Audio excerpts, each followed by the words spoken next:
सजेई हेलाणी गंजाम जिल्लार अधिष्ठात्री देवी माँ तारातारिणी पीठ। मार्च 10 रु आरंभ हो माँ चैत्र जात्रा। माँ जात्रा को शांति श्रृंखला करने वाणिज्य और परिवहन मंत्री विभूति भूषण जेना पौरोहित्य एक प्रस्तुति बैठक अनुष्ठित होईछि।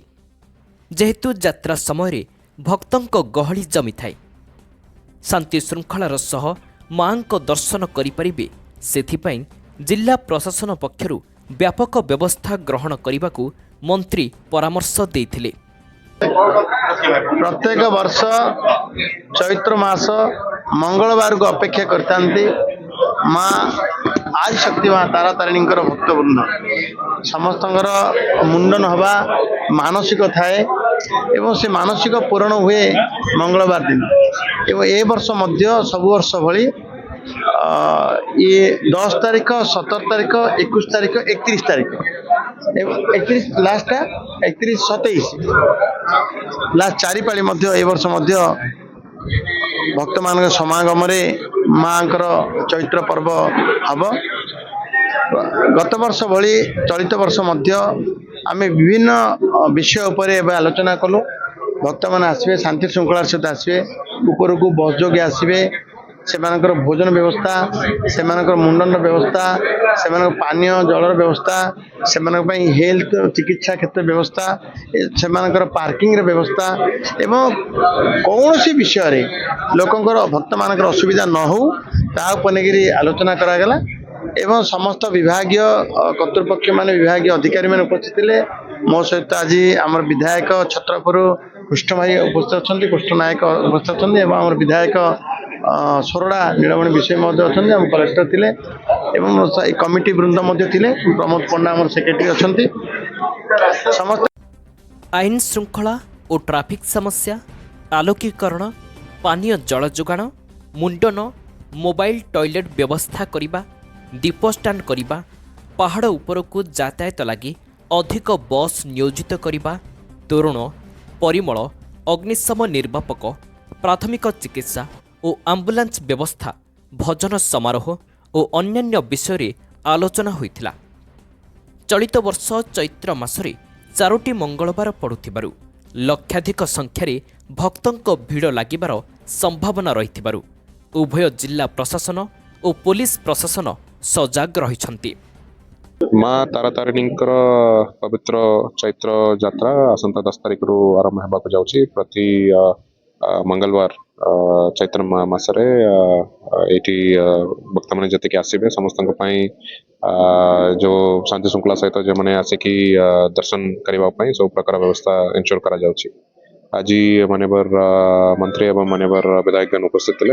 उपस्थित गोटे प्रिपरेटरी मीटिंग आयोजन होती एवं से पुंखानुपुंख भाव सब व्यवस्था विषय आलोचना होती। हेल्थ फैसिलिटीज आरंभ करिकी सैनिटेशन फैसिलिटीज आम ड्रिंकिंग वाटर सुविधा एवं फर्स्ट एड फैसिलिटीज जो पार्किंग हेबो एवं भक्त मैंने जो मैंने आसपाई प्रसाद सेवन केमती हेबो एवं बस्र सुविधा केमती रहिबो ऊपर आसवाई सब विषय को लेकिन आलोचना होती।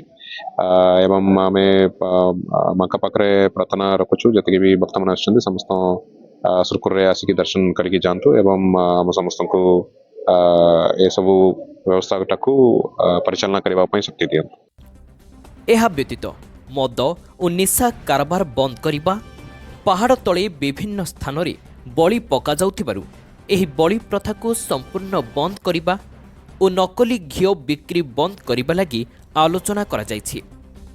बैठक रे जिला परिवहन अधिकारी देवाशीष स्वाई, पुरुषोत्तमपुर तहसीलदार विनोद बेहेरा, बीडीओ शरद पात्र, एसडीपीओ सुजीत नायक, आईआईसी कुलमणि सेठी, मंदिर उन्नयन परिषद संपादक प्रमोद पंडा, वरिष्ठ सेवायत बापूजी रणा और अन्य माने उपस्थित थिले। जिला प्रशासन तरफ सामयिक बैठक जिलापाल बैठक जो बैठक स्थल से प्रस्तुत हो जाता।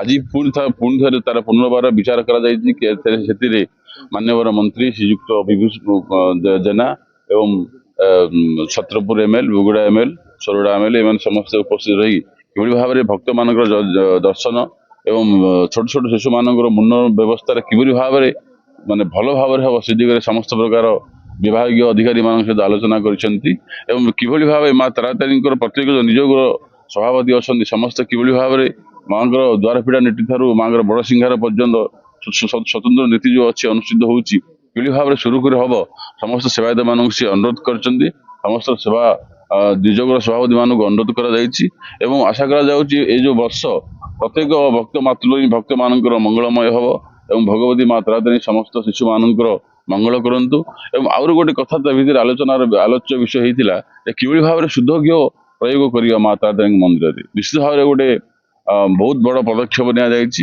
ଏବଂ ଆମେ ବି ସମସ୍ତ ଭକ୍ତମାନଙ୍କୁ ଅନୁରୋଧ କରିବା ସମସ୍ତ ମାତୃଭୂମି ଭକ୍ତମାନଙ୍କୁ ଅନୁରୋଧ କରିବା ଆପଣ ଯେତେବେଳେ ବି ମନ୍ଦିର ଆସୁଛନ୍ତି ଆପଣ ସକ୍ଷମ ଅନୁସାରେ ମାଙ୍କ ପାଖରେ ଦୀପ ପ୍ରଜ୍ୱଳନ କରନ୍ତୁ ଏବଂ ଶୁଦ୍ଧ ଘିଅର ବ୍ୟବହାର କରନ୍ତୁ ଏବଂ ଶୁଦ୍ଧ ଘିଅ ବ୍ୟବହାର କରିବା ଦ୍ୱାରା ଆପଣ ପରିବାର ମଙ୍ଗଳ ହୋଇଥାଏ ଶୁଦ୍ଧ ବାତାବରଣ ସୃଷ୍ଟି ହୋଇଥାଏ ଏବଂ ପରିବେଶ ମଧ୍ୟ ସୁସ୍ଥ ରହିଥାଏ। ପୁରୁଷୋତ୍ତମପୁରରୁ ଲିଙ୍ଗରାଜ ଦାସଙ୍କ ରିପୋର୍ଟ, ଓଡ଼ିଶା ନ୍ୟୁଜ୍ ନାଓ। ଦୟାକରି ଆମ ଚ୍ୟାନେଲକୁ ଲାଇକ୍, ସେୟାର ଏବଂ ସବସ୍କ୍ରାଇब କରନ୍ତୁ।